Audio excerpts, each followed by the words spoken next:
Komatu ku theologo Samia Suleiman ndi anzawo komatu kunali kuyankhula eti kunena kuti tionene tokha. Akwera watipa chimimba watipa kama chekete watipweteka. Number 1 analipea vice president watu tukuliabe mpaka pano ndipo tizalira mpaka naba 16 September tikangolowa mboma tikufuna tizaziwe chilungamo cha zimene chinachitika kwa Saulos Chilima.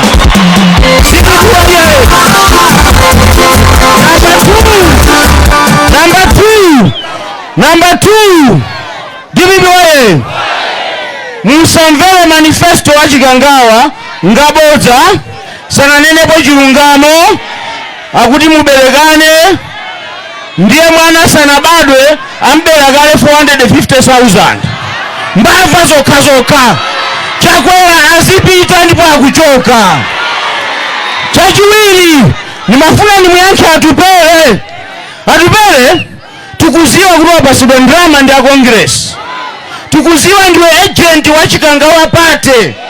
Usipanga kampeni yako osachula za ife utisiye. Ndakumva suyo ukumafusa anthu kwanuko kodi Jane Ansah mukampezera kuti ndiye mafuna ndikuyankhe iletu ndimangong'alula Dibibiwaye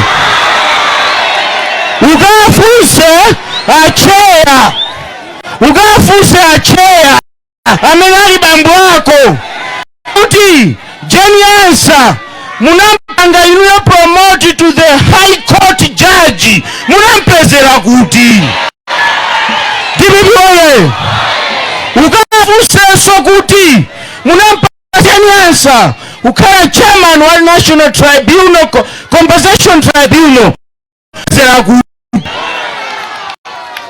mwana uja akulira ndi mkozo wake pachatu amataka uza amathawa ulendo uno watipera usathawe tivutike limodzi tinjoye limodzi koma profesa kuwina tikulowa mboma maprogramu osaboma uzanjoya nawe we atupere. Dibibiwaye abale anga kuyendesa boma zimafunika maturity. Profesa Afabita Mutharika watibweresera mzimayi Jane Ansah, mzimayi amene mapresident atatu Bagiri Malemu Bingu komanso APM akhala kumpasa maudindo akuluakulu. Ndi mzimayi akhaye Malawi muno amene akhala pa Attorney General mkulu wa malamulo kuboma ndi Jane Ansah. Palibe mpepa awo ongotengana ukuba ukauka mbava zokha. Dibibiwaye mukandona zi Chawamwamba apita waye amene akuti a Jane Ansah Dr. SC tawalandira tingowefa zanjawo tione aone zanjawo pafumbe aone zanjawo apita waye Dr. Jane Ansah waye vumbwe yaterera panopa inu ngati munthu wamayi director wamayi takubwera upereke moni pano director wamayi angopereka moni yeti Chalamwamba amene sakukweza Chalamwamba panopa ndi mfiti Chalamwamba DPP waye tsitsani Chalamwamba cha dadi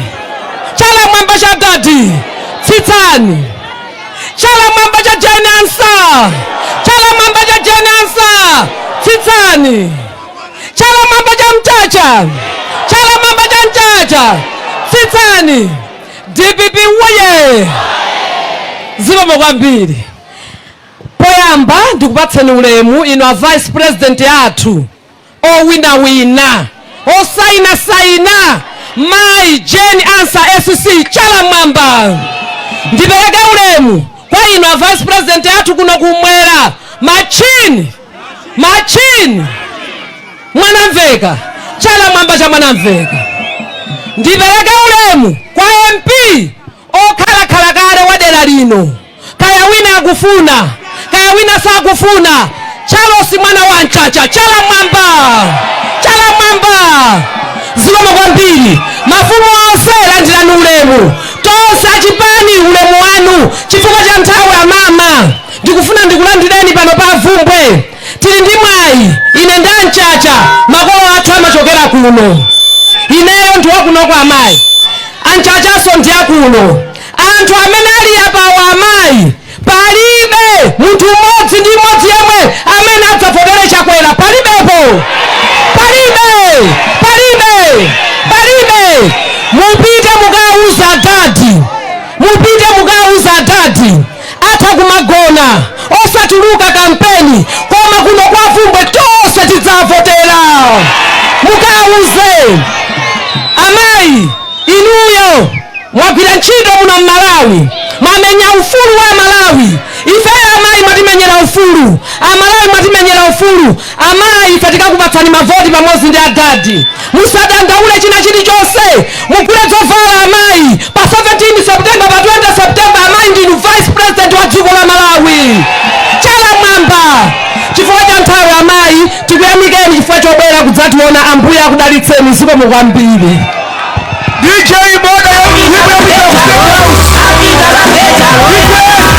Moda ikanyimbo yapitira ku State House. Ikanyimbo yapitira ku State House.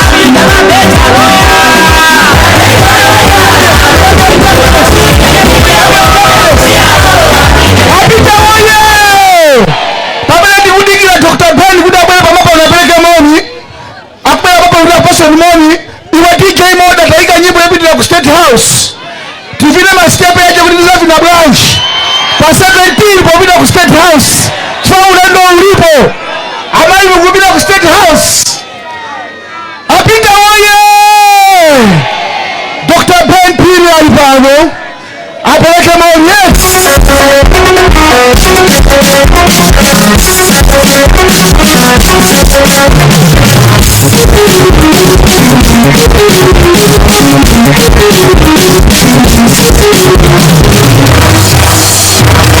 Apita oye! Yapase Dr. Ben. Chala mwamba DPP oye!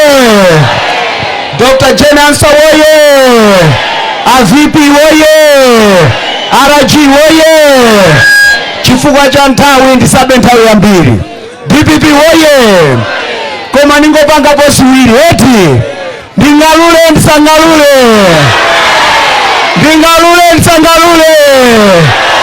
Chakwera akhale kapena achoke.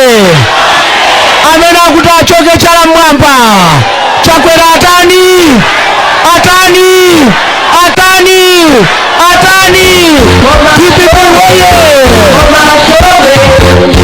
DPP oye! Amayi ndi abambo mukadzaona timu isakuta kuyankhula na kumapanga za chamba, muziwe kuti yakanani mizimu. DPP oye! Mmene mavuto alili m'Malawi muno, shuwa anthu angamasegule mpikisano obereka ana ndikutoika mtengo kuti obereka ambiri azilandira 500,000 zona. Chimene tikufuna ife ni mpikisano wana. Ife tikufuna chitukuko, si choncho? Tikufuna chuma chizenda bwino, si choncho? Tikufuna achinyamata apange geni eti. Tikufuna amayi atakate, si choncho? Ndiye ndisanene zambiri kuti amayi akhale nzoyankhula zambiri. Koma amene akuti kutyolo mayi Jeni Ansa tawalandira ndi manja awiri. Chala mwamba uko. Mayi Ansa woye! Mukandimva zi. Koma asowe mulamuyo. Apita woye! DPP woye! Malondawa akabwere kusika. Ma vice president amene asakidwa mziko muno tingayerekese ndi Dr. Jeni Ansa. Simayi wa masewera tu iya. Simayi wa Katangale tu iya. Ndi mayi amene ali bishop. Mayi amene ali woopsa kwambiri. Ena kuno kwa Vuma mapemphero. Kodi kuno ndi kwanutu. Fokuna mabwera mapemphero kuno ndi bishop oseti. Kuno kwa Vuma takulandirani. ndi manja awiri. Bwana Vice President akuno kumwera amwanamveka, ndikufuna ndikupaseni kanthawi kuti muyankhule. Mukatha kuyankhula musasuse a running mate yathu Vice President amene akubwera pa 16 yapa muziko lino la Malawi. Apita woye! Tayika iwe DJ nyimbo ya masintha kuti tifine pang'ono pano aseno pakwawo. DPP woye! DPP woye! Professor Peter Mutharika woye! DP South Honorable Mwanamveka woye! RG Mchacha woye! RG Shadow MP Vumbwe woye! Honorable Sukari Shadow MP woye! Mai Maria Regional Director of Women woye! Ndi executive wose woye! Afumu ainkosi Vumbwe ndi mafumu wose woye! A business wose woye! Anyamata wose woye! Ifeto wose woye!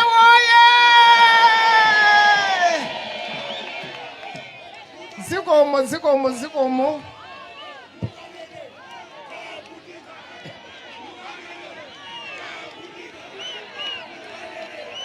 DPP woye! Ulemu kwa VP Mwanamveka, ulemu kwa RG Mchacha ameneso ali IMP akuno kwa Vumbwe, ulemu kwa Honorable Sukali ameneso pa 16 September nda MP akumikolongwe, ulemu kwa a director azimaya region Mai Maria, ulemu kwa komiti yose, ulemu kwa director Chinyamata amenali pano. Zikomo ine poyamba ndiyambe ndathokoza kuti mwafika mwasiya zintchito zanu. Komanso kwakukulu ndithokoze Professor Arthur Peter Mutharika kunena kuti anasankha ine mzimayi, anatilemekeza ife azimayi, chifukwa tu mzimayi ndi amene amaona china chilichonse cha pa nyumba. Ine lero ndabwera kunena kuti ndidzakumasulireni phukusi la chitukuko, chithumba cha chitukuko chimene Professor Arthur Peter Mutharika wakonzera constituency ino koma Malawi yonse ino. Ndipo manifesto ya DPP ikuyankhula kwa Chinyamata, ikuyankhula kwa business, ikuyankhula kwa azimayi, ikuyankhula muzonse zofunikira za mdziko lino. Timadziwa tu kunena kuti ulidere nkulinga utayenda naye. Kodi adadi sitinaende nawo Malawi muno? Kodi zintchito za adadi sitikuzidziwa? Kodi nthawi ya adadi kudali njala? Kodi nthawi ya adadi kunali kosowa fetereza? Adadi tikwadziwa zintchito zawo. Enawo kaya amachokera kogulitsa shuga ku Chipiku ndikubwera kuti ayendetse boma, ndi chifukwa chake amakagula fetereza kupuchala. DPP oye! Kodi munthu osokera kogula fetereza nkupita ku pharmacy tingamukhulupirire? Sakudziwa komanso kunama bodza akuti tidzadya katatu, tikudya katatu.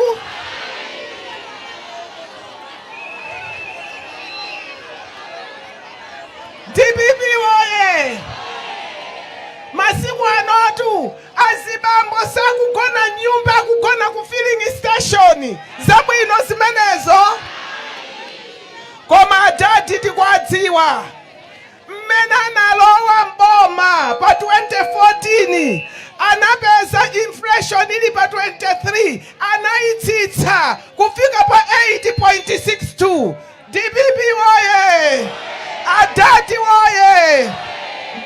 De adati abwereso mboma kuti pajana asira paja apitilize ndi chitukuko.